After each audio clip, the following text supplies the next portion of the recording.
Assalamualaikum warahmatullahi wabarakatuh.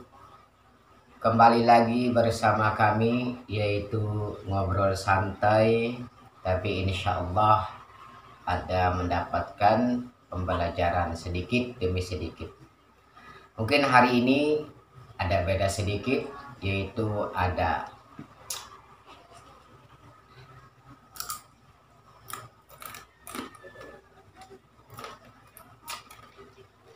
yang kedua, minumannya pun beda.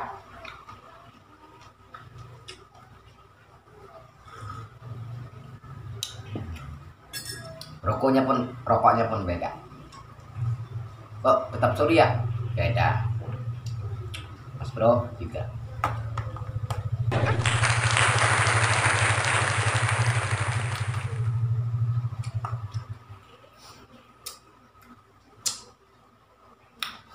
Sebelum saya mulai, saya sapa dulu teman-teman saya, sahabat-sahabat saya. Dimanapun Anda berada, jangan lupa tolong di like. Bagi yang belum subscribe channel kami, yaitu channelnya Adi Amin. Yang insya Allah akan selalu menghibur dalam menceritakan suatu masalah dan akan selalu mendapatkan ilmu di antara hiburan tersebut.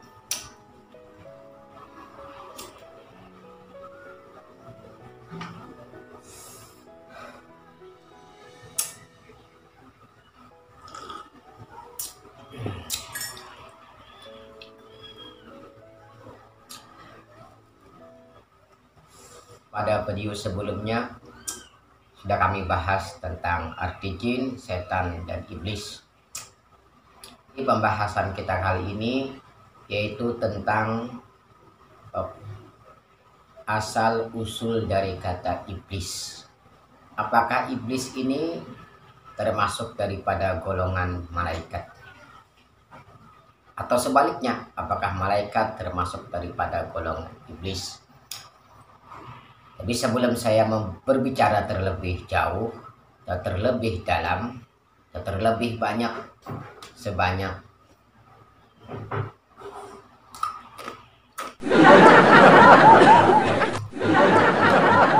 saya sapa dulu teman-teman saya, yaitu Pak Sairi yang nomor 2, tapi tetap di nomor 1-kan di hati, yaitu saudara Mas Rahmat, Pak Samsudin, Helman, Utoy, dan Om Kamal. Bagi kalian yang ingin disebut nama, silahkan komen di bawah. Karena nanti besok-besoknya kami sebutkan nama Anda dalam penjulukan.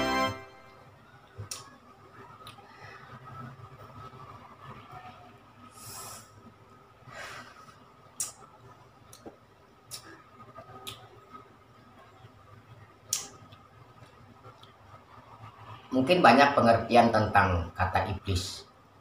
Menurut bahasa Yunani ada, menurut Alkitab mungkin ada, tapi menurut yang kita pelajari dan menurut agama yang kita anut, iblis berasal dari bahasa Arab, asal dari kata balasa, artinya tiada kebaikan, atau dia ablasa, artinya orang yang berputus asa. Jadi orang yang berputus asa dalam kehidupan ini berarti dia termasuk dalam golongan iblis. Berarti kalau orang tiada kebaikannya dalam satu hari, entah itu kebaikan dalam masalah harta, masalah pikiran, dan masalah tenaga, berarti dia ada termasuk dalam golongan balasa, bukan balsam. Oh, no.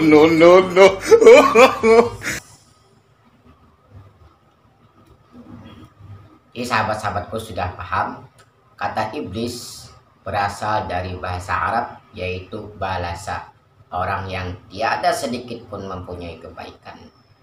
Atau dia juga ablasa, dia orang yang berputus asa. 2 orang diperhatikan, tiada kebaikan, tiada suka berputus asa, berarti dia termasuk dalam golongan iblis. Maka dari itu, dukunglah channel kami subscribe, like, and share. Belajarlah dari No, no, no, no.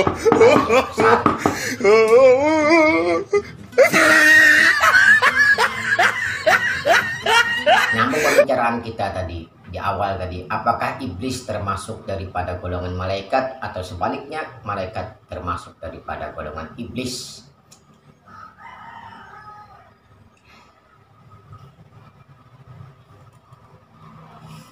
Menurut Quran, qulna lil malaikati isjudu li adama fasajadu illa iblis. Ila akhir, sampai akhir. Nanti kalau pengen cari ayatnya, Quran surah Al-Baqarah ayat 34. Dan ingatlah kata Allah ketika kami berfirman, wahai para malaikat.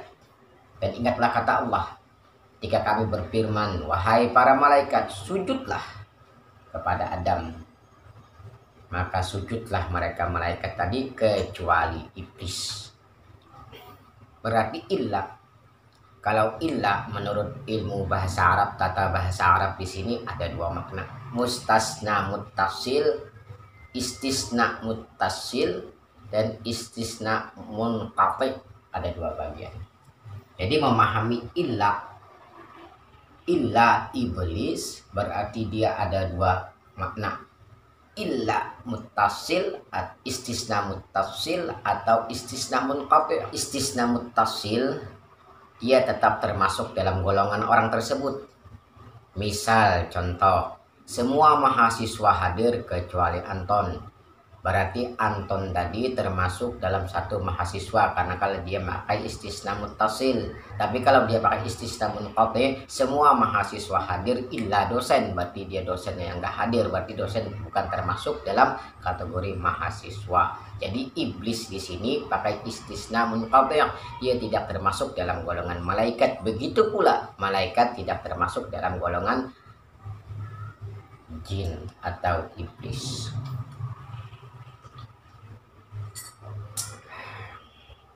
Paham? Sambil dimakan, sambil dinikmati. Apakah ada ayat yang jelas menceritakan tentang penciptaan jin? Ada. Buka surah Al-Kahfi ayat 50. Sana jelas. Allah Subhanahu wa taala mengatakan illa iblisa kana minal jin. Bahwasanya iblis itu ada termasuk daripada golongan jin.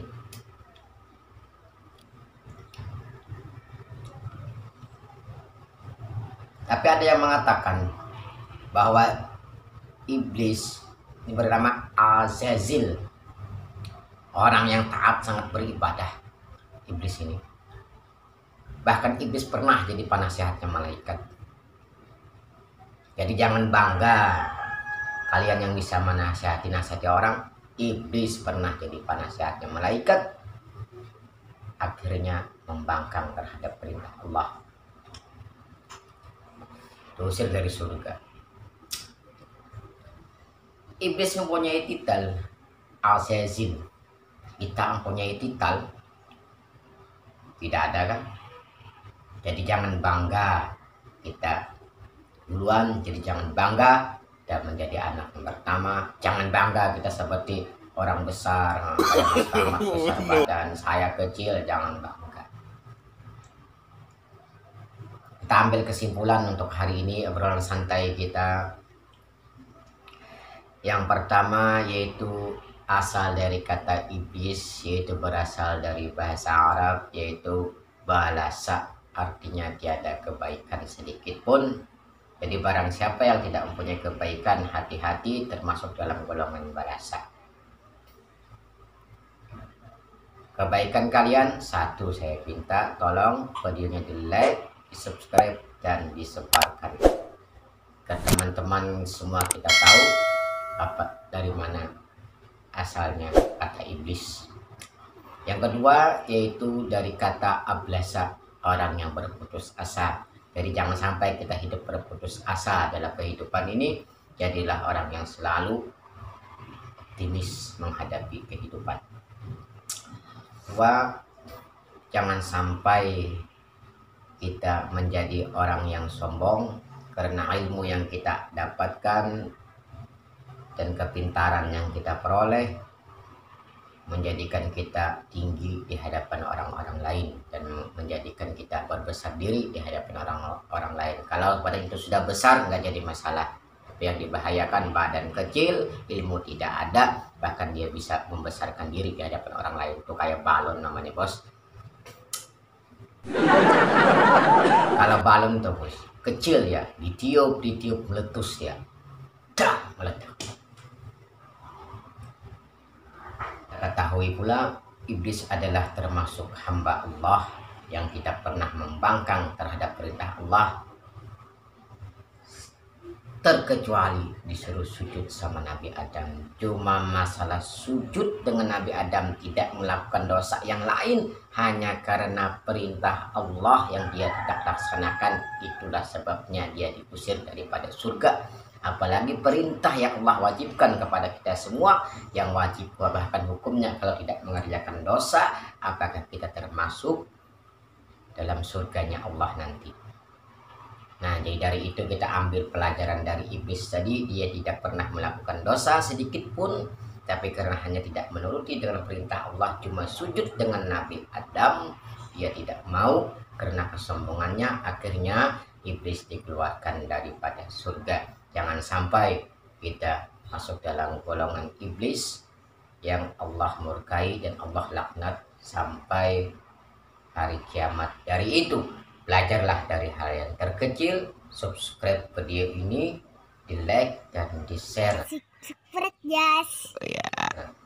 untuk menghindari godaan iblis dari hal yang terkecil menjadikan sesuatu yang bermanfaat. Saya sudahi, besok kita sambung bagaimana iblis disebut dengan Azazil, rajanya iblis. Jadi tonton terus video ini, sambungannya yang berikutnya, yaitu kenapa iblis disebut dengan Azazil atau rajanya iblis. Untuk mengetahui cerita selanjutnya tentang masalah iblis yang bergelar dengan Azazil, tonton terus, jangan sampai ketinggalan. Terus buka channelnya Adi Amin. Wabillahi taufiq wal hidayah. Assalamualaikum warahmatullahi wabarakatuh.